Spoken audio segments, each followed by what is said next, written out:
Okay, alright. Welcome back to my YouTube channel. I'm Mandis Vlog. Nako, heto. Ito po ay hindi fake news. Mga kaibigan na, uunahan ko na po kayo.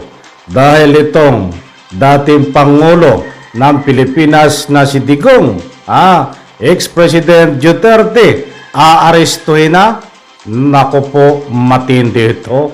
Ay maghihimas ng Riyas na bagal dahil kinumpirma ho ng kanyang malapit sa kanya na itong si Atty. Harry Roque ay hindi nga siya po nakatulog dahil itong dating presidente Duterte ay tumawag sa kanya sapagkat siya daw po di umano ay aarestuhin na.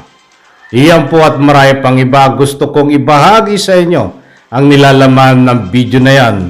Yan ang ating tatalakayin. Kung bago pa lang po kayo sa aking maliit pa na YouTube channel, inaanyayahan ko po kayo.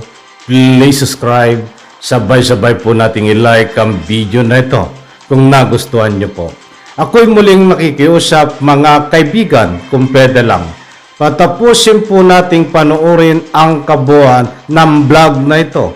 At nang sa ganon, lubos po nating maunawan. Heto na, alamin po natin ang katotohanan tungkol dito sa pag-aresto di umano ni dating Presidente Duterte.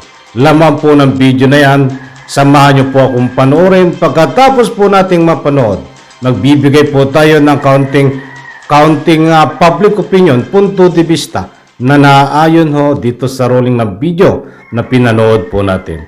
Samahan niyo po akong panoorin.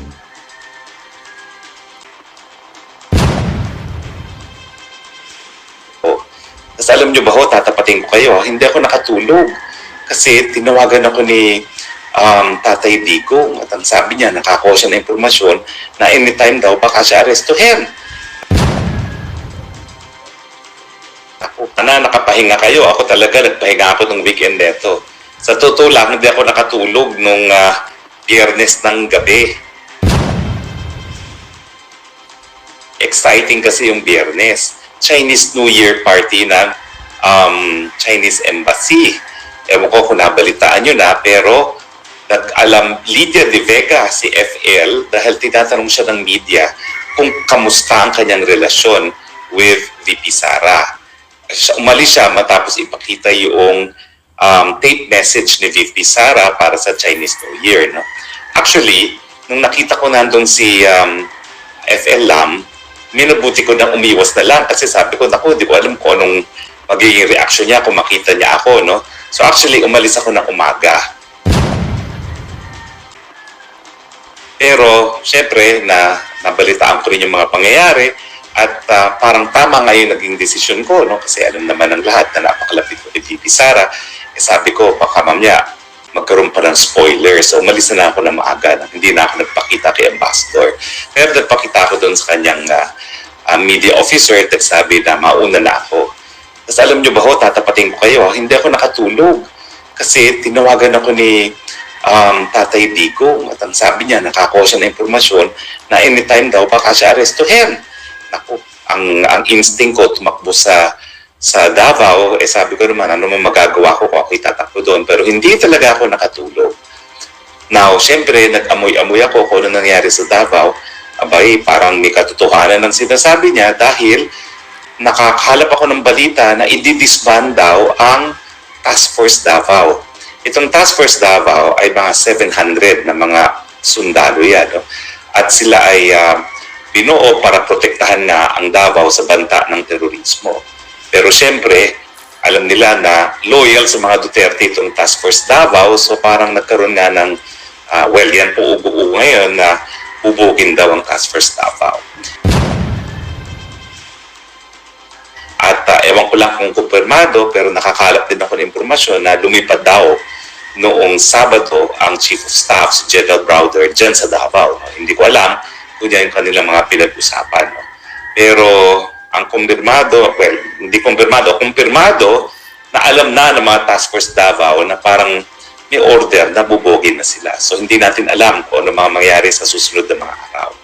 Pero ganun pa man, I'd like to assure you na meron naman tayong mga contingency plans. Abangan na lang kung anong susunod na kabanata. Pero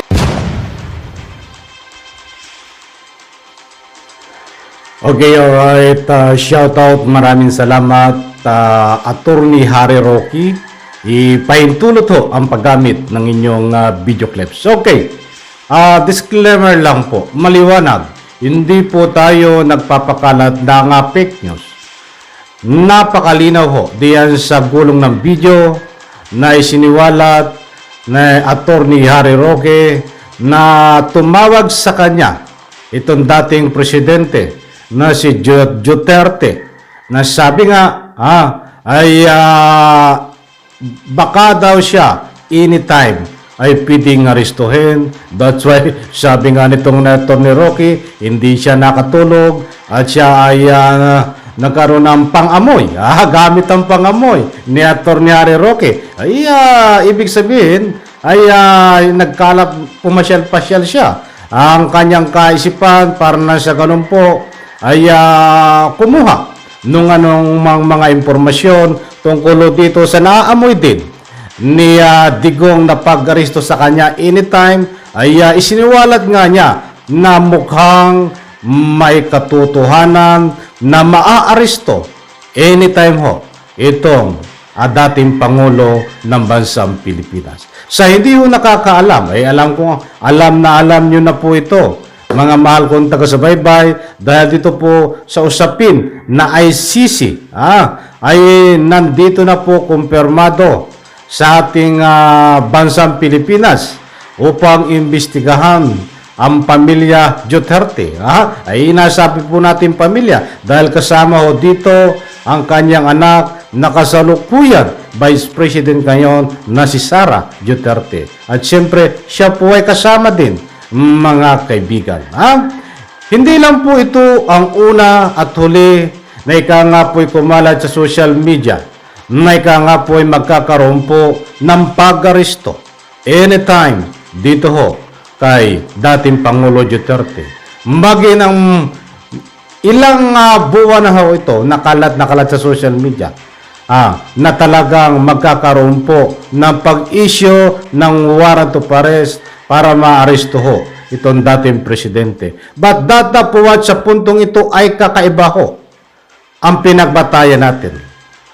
Mismong ito po ang nagsiwalat malapit kay tatay dito sa dating presidente na si Duterte, si Attorney Harry Roque. Si Attorney Harry Roque po ay nanungkulan, nanilbihan dito po nung kapanahunan sa panunungkulan po bilang presidente ni Duterte. Kaya dito po ay matibay na pinangahawakan po natin na talagang mayroong magaganap po na pag-aresto anytime, sapagkat isa pang pinaghahawakan po natin katulad po ng pagsisiwalat nitong si Attorney Harry Roque ay mismong tumawag sa kanya itong si Duterte upang ipaalam sa kanya na mayroong aaresto sa kanya anytime. Muli uulitin ko, maliwanag ang sinabi niya, mukhang mayroong katotohanan itong sinasabi ni Duterte na ika nga po ay maaresto siya anytime dahil nagkaroon po siya, si Attorney Harry Roque, according sa gulong ng video na ito, ng pang-amoy pagsusuri. Hindi ko na po mapalalawakin. Ay ika nga po yung ating explanation doon. Alam nyo na po yun. Ika nga po medyo, ika nga po nagkaroon siya ng pangamoy. Diba? Mga kaibigan, sa puntong ito, ay disclaimer lang po. Ako po ay katulad nga po, ayaw ko kayong paratangan, ayaw ko kayong bigyan ng mga fake news.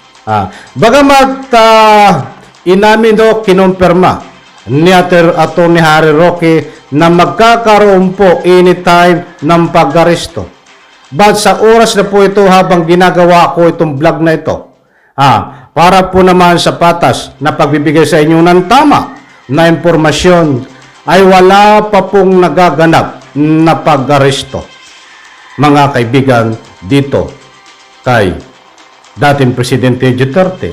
But ang nilalaman po, pag sinabing anytime, ay hindi po natin alam. Baka mamaya, baka maya-maya, baka pagising natin, baka bukas, ay pwedeng maaresto ito. Dahil ang pinaghahawakan, kaya tumawag itong si Duterte na dating Pangulo, ay anytime daw po sa kanya ay may aaresto, mga kaibigan. Kahit wag po tayo magtaka kung magising tayo ay itong dating Presidente Duterte ay mapupusasan, maaaresto, di ba? Kaya siyempre, pag inaresto ka, kalakip mo ang pusas. Di ba mga kaibigan? But anyway, naging presidente ka, siguro given na ho sa iyo, basta sumama ka lang sa arresting officer ng maganda, ay siguro naman hindi ka napupusasan, mga kaibigan. Mga kaibigan, yan po isang punto de vista na nagbabase po tayo diyan po sa ruling ng video. Ipamanhin po kung nabanggit natin na ito ay maaresto anytime sapagkat hindi po galing sa akin ang pananalita na yan. Katulad po ng lagi kong sinasabi, mayroon po tayong pinagbabatayan dito po sa gulong ng video na ito. Dito tayo nagbatay, mga kaibigan. That's why, maliwanag po, hindi po tayo nagpapakalat ng pictures, fake news. Ano man public opinion, punto de vista dito. Yan po ay naayon. Diyan po sa ruling ng video. Abangan po natin mga kaibigan kung ano pa ang kaganapan dito dahil malaki po ang saklaw.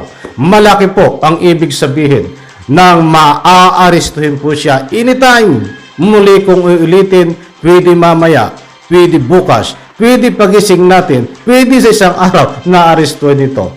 Mga kaibigan, muli po alam ko na naunawaan nyo ang gusto kong ipunto dito. Sabay-sabay po nating i-like ang video na ito. Maraming salamat. Pagpalain po tayo lahat. Bye-bye. Palakpakan.